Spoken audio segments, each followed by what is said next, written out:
Qu'est-ce qui vous rend heureux? Est-ce votre famille, ou vos proches? Est-ce l'argent, ou est-ce simplement la tranquillité d'esprit? Vous voyez, les stoïciens anciens, comme Marc Aurèle, Sénèque et Épictète, avaient une définition différente du vrai bonheur. Ils ne voyaient pas le bonheur comme le présentent aujourd'hui les médias, ou comme la plupart des gens le voient. Alors, la question est, comment pouvez-vous être réellement heureux à la manière des stoïciens? Aujourd'hui, nous allons partager avec vous des principes stoïciens éprouvés par le temps qui peuvent vous aider à être réellement plus heureux en 2024. Ces principes sont si puissants, si pratiques, que même si vous choisissez d'appliquer seulement 2 d'entre eux, ils pourraient changer votre vie pour toujours. Alors, attachez-vous et restez attentifs, car cela va être une expérience qui changera votre vie. Que notre voyage commence. 1. Arrêtez de douter de vous-même. Commencez à croire. Le doute est un redoutable ennemi, se faufilant souvent dans nos esprits comme un invité indésirable. Mais voici le truc. Il ne s'agit pas d'éliminer complètement le doute. Il s'agit de le gérer avec un état d'esprit stoïque. Vous voyez, même les stoïciens n'étaient pas immunisés contre le doute de soi, mais ils connaissaient l'art de le maîtriser. Prenez Marc Aurèle, par exemple, un homme qui a gouverné un empire, mais a trouvé le temps de se questionner et de se conseiller lui-même. Son approche n'était pas d'ignorer le doute, mais de le défier. Il se demandait, cette pensée est-elle bénéfique? Améliore-t-elle ou entrave-t-elle ma vie? C'est un indice pour nous, quand le doute s'insinue, nous pouvons le confronter avec ces questions, le transformant d'un obstacle en un outil de réflexion et de croissance. C'est humoristique, d'une certaine manière, comment nous amplifions souvent nos doutes alors que les solutions sont plus simples que nous le pensons. Aurèle réfléchissait, notre vie est ce que nos pensées en font. Ces paroles ne sont pas seulement poétiques, elles sont un mantra pratique. Imaginez ceci, vous êtes sur le point de commencer un nouveau projet, ou de vous lancer dans un nouveau passe-temps. Le doute murmure, tu ne peux pas. C'est là que vous inversez le script. Reconnaissez le doute, puis contrebalancez-le avec des preuves de vos succès passés, aussi petits qu'ils puissent paraître. Cet acte simple de croyance en soi peut être le premier pas vers un vous plus heureux. Rappelez-vous, le bonheur ne vient pas de l'absence de doute, mais de votre capacité à croire en vous, malgré cela. 2. Réfléchissez sur votre vie. Avez-vous déjà interrompu votre marathon Netflix pour vous demander, est-ce tout? Soyons réalistes, réfléchir à votre vie ne signifie pas que vous devez gravir une montagne et méditer. Il s'agit de prendre un moment, peut-être pendant que vous sirotez votre café du matin, pour vous poser quelques questions sérieuses. Vous pouvez vous demander des choses comme, qu'est-ce qui me fait sortir du lit chaque matin? Ou, pourquoi agis-je de cette façon? Maintenant, imaginez votre vie comme un film. Le regarderiez-vous? Ou vous assoupiriez-vous avant que les crédits d'ouverture ne se terminent? Réfléchir ne signifie pas être dur envers vous-même. Il s'agit d'être honnête. Si votre vie était une vidéo YouTube, appuyeriez-vous sur le bouton j'aime ou la feriez-vous défiler? Rappelez-vous, vous êtes le réalisateur de ce spectacle. C'est entre vos mains de le rendre digne d'être regardé en continu. D'accord, parlons rêves. Pas les rêves étranges de se présenter au travail en pyjama, mais vos vrais rêves, ceux que vous voulez tellement. Sont-ils sur une étagère qui prend la poussière? Il est temps de les dépoussiérer. Divisez-les en étapes aussi simples que votre liste de choses à faire du matin. Pensée Y. Si vous pouvez vous rappeler de charger votre téléphone chaque nuit, vous pouvez certainement faire de petits pas vers vos rêves. L'histoire de votre vie est à vous d'écrire. Alors, faites-en une que vous aimeriez raconter. 3. Concentrez-vous sur ce que vous pouvez contrôler. L'imprévisibilité de la vie peut parfois sembler écrasante, mais il y a un secret pour rester serein.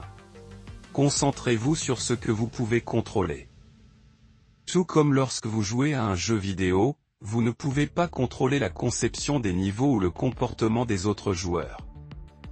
Mais vous pouvez maîtriser vos mouvements. De même, dans la vie, concentrez-vous sur vos actions, vos pensées et vos attitudes. Ce sont votre manette de jeu et vos boutons.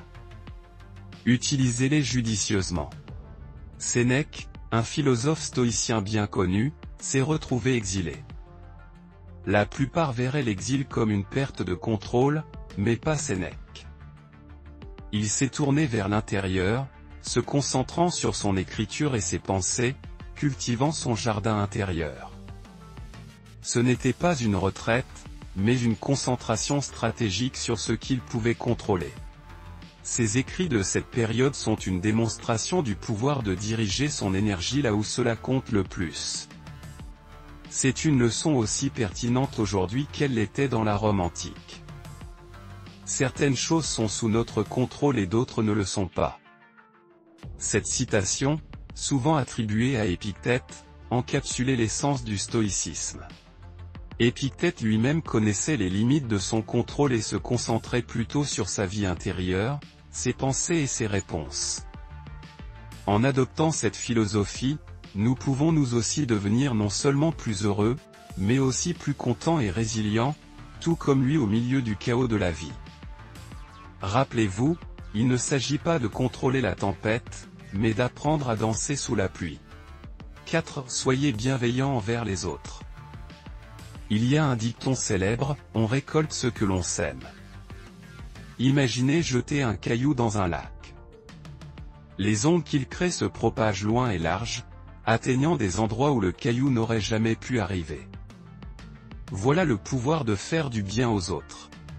5. Chaque petit acte de gentillesse, que ce soit tenir la porte pour quelqu'un ou partager un sourire, crée des ondes dans le monde qui nous entoure. Il ne s'agit pas de grands gestes, c'est la gentillesse quotidienne qui compte vraiment. En rendant la journée de quelqu'un un peu plus lumineuse, nous éclairons involontairement la nôtre. Maintenant, voici le truc. Le bien que vous faites trouve souvent son chemin de retour vers vous, mais pas toujours de la manière que vous attendez. C'est comme lancer un boomerang de gentillesse. Il reviendra, parfois sous la forme d'un sourire reconnaissant. D'autres fois, sous la forme d'une aide inattendue. Il ne s'agit pas de tenir un compte, mais plutôt de comprendre que nos actions contribuent à un monde plus gentil et plus compatissant. Et dans ce monde, le bonheur trouve un terrain fertile pour croître. Sénèque, qui comprenait le pouvoir de la bienveillance, disait autrefois, partout où il y a un être humain, il y a une opportunité de gentillesse. Sénèque ne se contentait pas de prêcher, il pratiquait la générosité et la gentillesse, conseillant et aidant souvent les autres sans rien attendre en retour.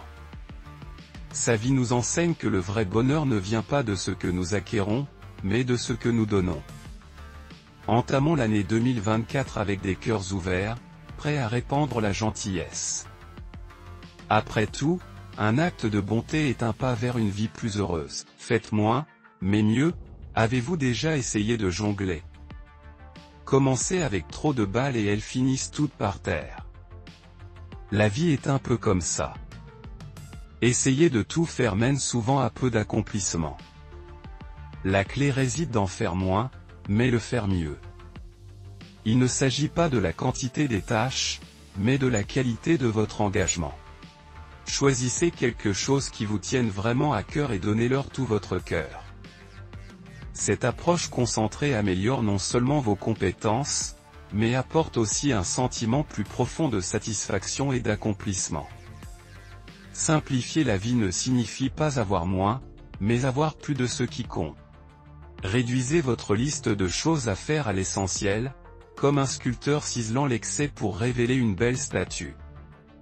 Éliminez le superflu de votre vie pour découvrir vos véritables priorités. Cette clarté conduit à l'action, et l'action conduit au bonheur. En se concentrant sur moins de choses, vous pouvez canaliser votre énergie de manière plus efficace, faisant en sorte que chaque effort compte. Marc Aurèle disait autrefois, concentrez chaque minute comme un Romain sur ce qui est devant vous, avec un sérieux précis et authentique, tendrement, volontairement, et avec justice. Il n'était pas seulement le dirigeant d'un empire, mais aussi le dirigeant de son temps et de sa concentration. Il a priorisé, délibéré et agi avec intention. Dans notre quête du bonheur, rappelons-nous de sa sagesse.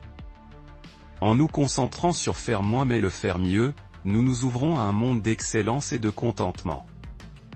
Alors rétrécissons notre regard pour élargir notre impact. 6. Soyez reconnaissant. Prenez un moment pour réfléchir à la gratitude.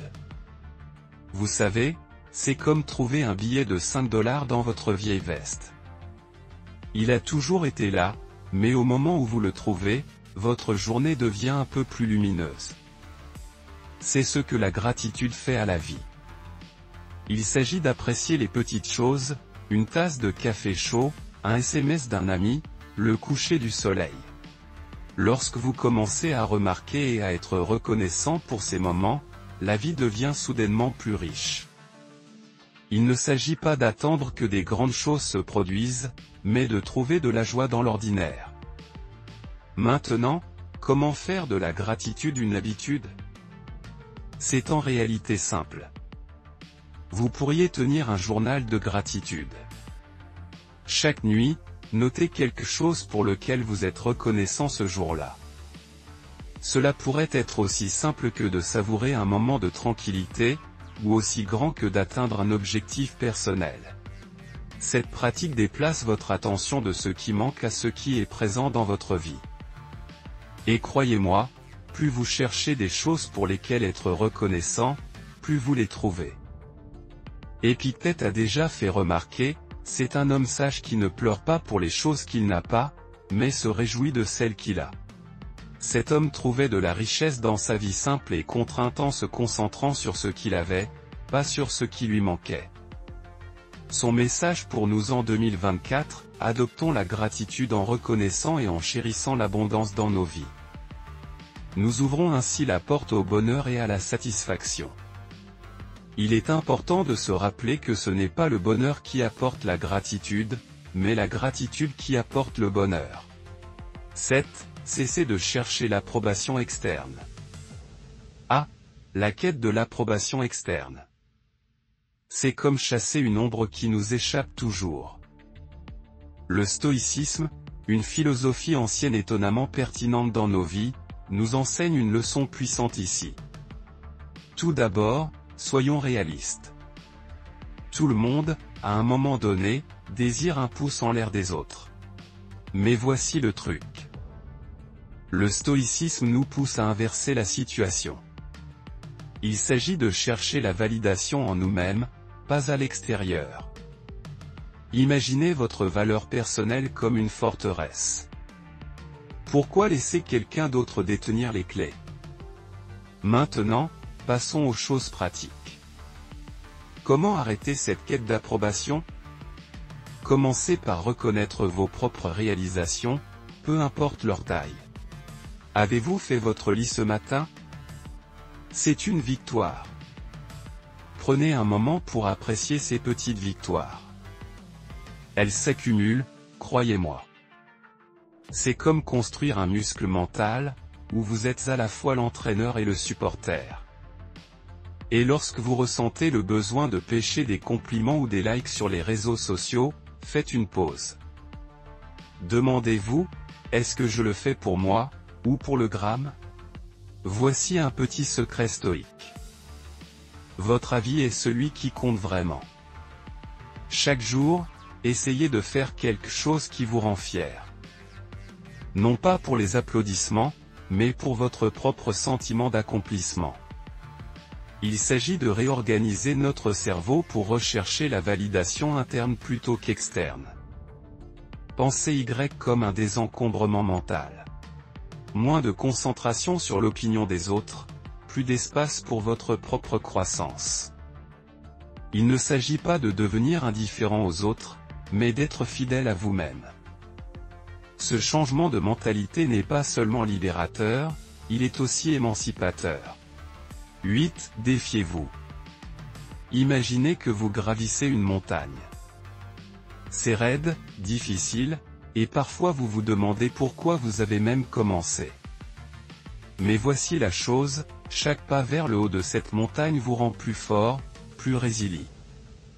Le stoïcisme, une philosophie aussi vieille que les collines mais aussi fraîche que le lever de soleil de demain, nous dit que l'accomplissement véritable de la vie vient de surmonter des défis, pas de les éviter. Alors en 2024, transformons notre routine quotidienne en notre Everest personnel. Vous pourriez penser, plus facile à dire qu'à faire, n'est-ce pas? Eh bien, le stoïcisme ne consiste pas à se transformer du jour au lendemain. C'est à propos de petits changements réguliers. Commencez par définir un objectif qui repousse vos limites, mais qui est réalisable. Cela pourrait être d'apprendre une nouvelle compétence, d'améliorer votre condition physique, ou simplement de lire un livre par mois. La clé n'est pas l'objectif lui-même, mais la croissance qui découle de l'effort pour l'atteindre. Chaque petite victoire est un pas de plus sur votre montagne. N'oubliez pas, grimper une montagne n'est pas un voyage en solitaire. Partagez vos défis et vos victoires avec les autres. Le stoïcisme nous enseigne le pouvoir de la communauté et du soutien. En partageant votre parcours, vous gagnez non seulement des alliés, mais vous inspirez également les autres à commencer leurs propres ascensions. Alors, en entrant dans 2024, relevons le défi, soutenons-nous mutuellement, et apprécions la vue depuis nos sommets personnels. Bonne escalade. 9. Riez davantage. Rire davantage n'est pas simplement une suggestion joyeuse, c'est un pilier d'une vie épanouie, résonnant avec la sagesse des anciens stoïciens. Prenez Chrysippe, un philosophe stoïcien, qui serait mort de rire. Bien que cela soit un exemple extrême, cela souligne une vérité profonde. Le rire est une affaire sérieuse. C'est un outil qui allège nos fardeaux et donne une perspective à nos défis. Imaginez, ne serait-ce qu'un moment, l'absurdité des petits drames de la vie vus à travers le prisme de l'humour. Votre café se renverse, et au lieu de la frustration, il y a un rire sur le calendrier capricieux de l'univers. C'est le stoïcisme en action, nous rappelant que tout ne mérite pas un froncement de sourcils. Maintenant, comment intégrer davantage de rire dans le puzzle de la vie moderne? C'est plus simple que vous ne le pensez. Commencez par chercher le côté léger des situations quotidiennes. Embouteillage? C'est une chance d'écouter votre podcast comique préféré. Journée difficile au travail? Échangez des histoires avec des amis sur les rencontres les plus bizarres. Il ne s'agit pas d'ignorer les complexités de la vie, mais de choisir une perspective joyeuse. C'est une approche pratique et stoïque. Contrôlez ce que vous pouvez, votre point de vue et votre réaction, et laissez ce que vous ne pouvez pas contrôler. Le rire est une mélodie partagée. Il nous connecte, rendant notre voyage collectif un peu plus lumineux. Alors, la prochaine fois que quelque chose vous amuse, partagez-le. Soyez cette personne qui apporte un sourire aux autres. Votre rire devient une onde, touchant des vies de manière que vous pourriez ne jamais voir. C'est l'essence du stoïcisme, trouver l'harmonie à l'intérieur et la propager vers l'extérieur. Il ne s'agit pas seulement d'endurer la vie stoïquement, mais de l'embrasser joyeusement. Alors, allez-y, riez un peu plus. Ce n'est pas seulement bon pour l'âme. C'est la sagesse qui résonne à travers les âges. 10. Aimez votre destin. Aimez votre destin. Cela semble être une grande exigence, n'est-ce pas? Et pourtant, c'est là que la sagesse ancienne du stoïcisme croise notre monde moderne, rapide et technophile.